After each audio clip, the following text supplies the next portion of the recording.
पिछली वीडियो में हम लोगों ने बात किया था फेट ऑफ पायरूवेट पे। इस वीडियो में हम लोग बात करेंगे TCA साइकिल, जिसको हम लोग क्रेब्स साइकिल भी बोलते हैं। सर हैंस क्रेब ने दिया था, और साइट्रिक एसिड साइकिल भी बोलते हैं। ठीक है, तो चलिए एक बार लिंक रिएक्शन को रिवाइज कर लेते हैं।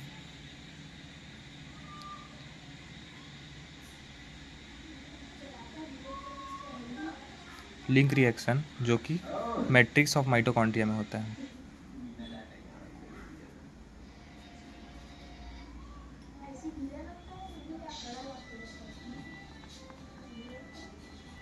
मैट्रिक्स ऑफ माइटोकॉन्ड्रिया में होता है। तो देखते हैं लिंक रिएक्शन में क्या होता है। पायरूवेट से एसिटाइल कोएंजाइम A बनता है।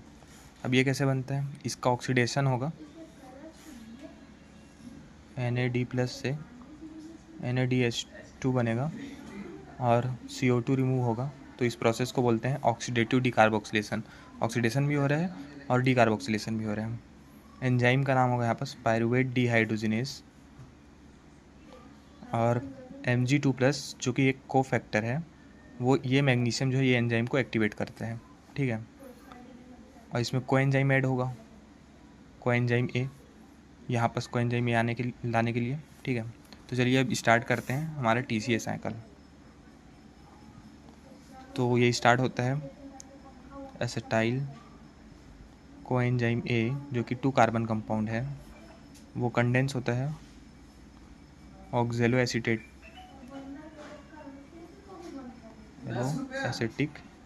ऑक्जेलो एसिटिक एसिड के साथ, जो कि एक 4 कार्बन कंपाउंड है। इसके साथ कंडेंस होगा और फर्स्ट स्टेबल प्रोडक्ट बनाएगा जिसका नाम है साइट्रेट, जिसको साइट्रिक एसिड भी बोलते हैं। ये फर्स्ट स्टेप है। यहाँ पर एंजाइम का नाम होगा citrate synthase.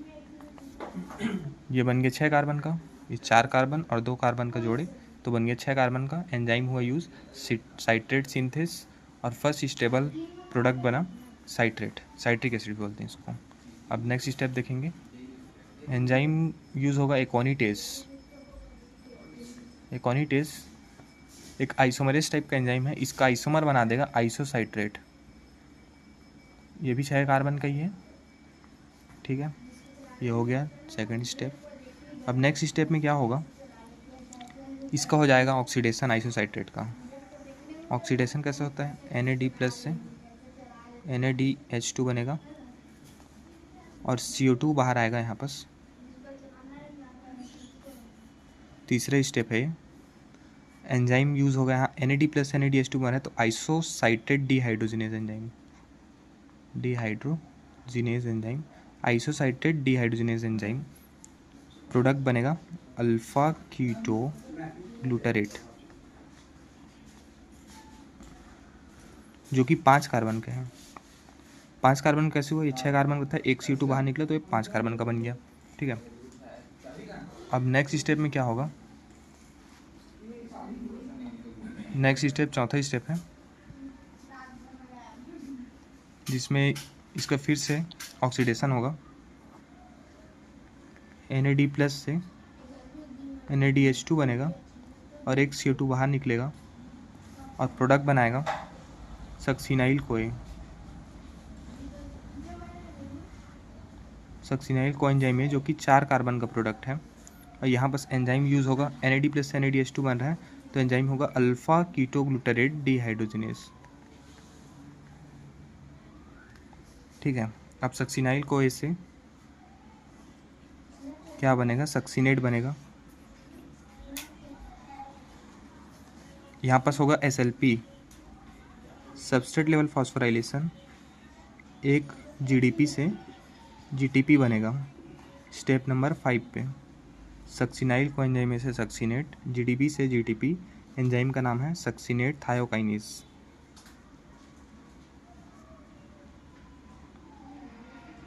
Succinate thiokinase.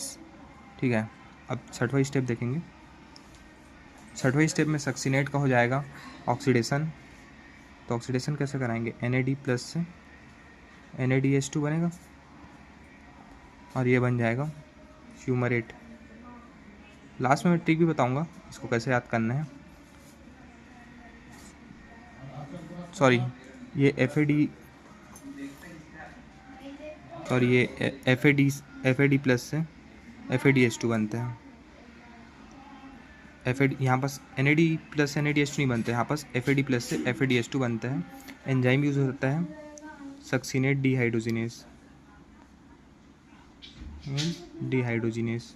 Dehydrogenase हर जगह आएगा जहाँ ऑक्सीडेशन रिडक्शन होता है। सक्सीनेट डिहाइड्रोजिनेस इसके नाम पर है एंजाइम सक्सीनेट डिहाइड्रोजिनेस, तो बन गया फ्यूमरेट। ये 4 कार्बन का ही है। अब फ्यूमरेट से बनेगा malate by using enzyme fumarase. Fumarase enzyme के यूज़ में मेलेट बन जाता है। फ्यूमरेज एक लायस टाइप का एंजाइम है। अब जो मेलेट से बनेगा ऑक्जेलो एसीटेट, इसका ऑक्सीडेशन कराने पे ऑक्जेलो एसीटेट बनता है। NAD प्लस से NADH2 बनेगा यहाँ पास। तो टोटल कितने NADH2 बने? एक NADH2, ये दूसरा वाला NADH2, ये तीसरा, टोटल 3 NADH2 बना और एक GTP बना और एक FADH2 बना। ठीक है, तो अब एनर्जेटिक्स देखते हैं।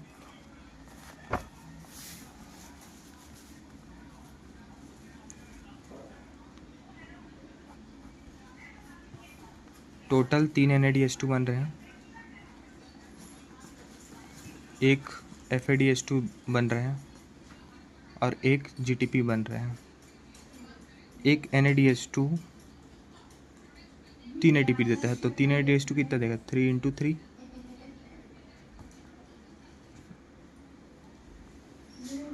और एक FADH2 2 ATP देता है, तो एक FADH2 बन रहा है तो 2 ATP, तो ये 9 ATP दिया और ये 2 ATP दिया और एक GTP जो है वो 1 ATP देता है और यहाँ पास 1 ATP बना, तो टोटल बन गया 12 ATP। Net gain from TCA cycle, net gain of ATP from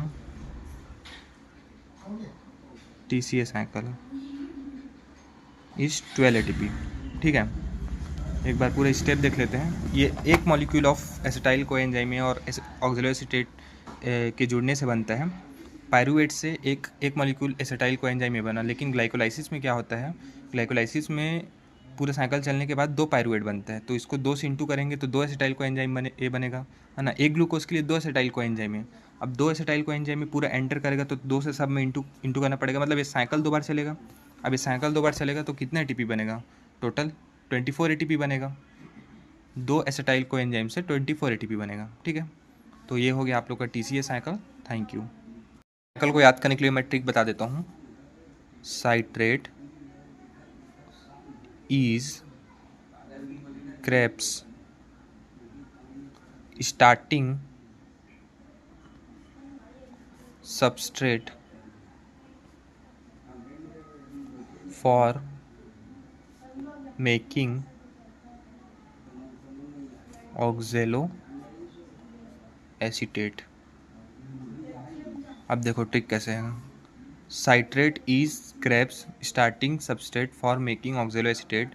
citrate पहला स्टेबल प्रोडक्ट बना, फिर उसके बाद आइसोसाइट्रेट, साइट्रेट से पहला स्टेबल प्रोडक्ट, इस का आई से आइसोसाइट्रेट, क्रेब से के से अल्फा कीटोग्लूटारेट, और ये एस से सक्सिनाइल कोएंजाइम है, और ये वाला एस से सक्सीनेट, और ये एफ से फ्यूमरेट, और ये एम से मेलेट, और ए ऑक्जेलो एसीटेट तो बन ही रहा है। देखो, citrate is Krebs starting substrate for making ऑक्जेलो acetate.